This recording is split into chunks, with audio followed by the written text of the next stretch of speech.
Hi everyone, this is Keith Stone here with Gregory Nagy to talk about Hour 13 Text B, which we've already seen in Hour 11 as Text D. It's a very short one from the Homeric Hymn to Demeter, and I'm just going to read it because it's so short. By all means. Blessed is he among earthbound mortals who has seen these things. And even to say this is a blessing. It's like a prayer that if you're exposed to this and you're somebody who has seen these things, you are blessed. Mm-hmm. Whether you're still living or whether you're in some beatific state of being after death. Mm-hmm. The blessedness is transcendent. And even though we did see already these words in Hour 11, I think every time we see them again, they show yet another dimension, because there's so many varieties of achieving blessedness, transcendent blessedness, whereas ordinary blessedness is simply material comfort and not worrying about what happens from one day to the next because you have material resources. And this is a peace of mind that's very different because it's permanent. And this text comes at the end, maybe not the very end, but towards the end of the Homeric Hymn to Demeter. Yes. So the person, the people who are hearing this or performing it have just seen these things. They've recounted the story, they've visualized it.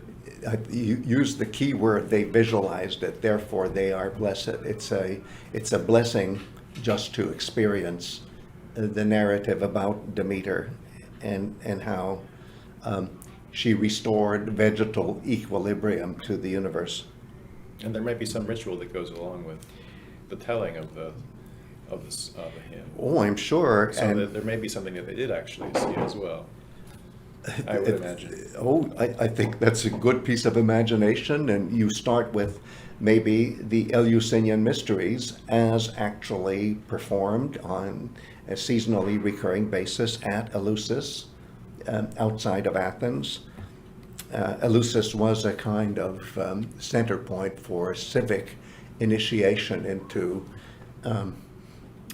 a connectivity with the divine for all Athenian citizens.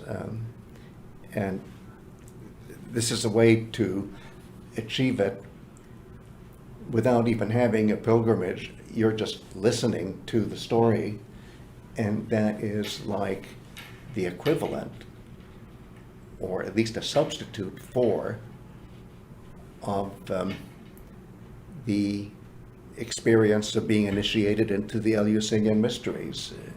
To know the mystery is to be initiated. That's the fundamental principle of mystery.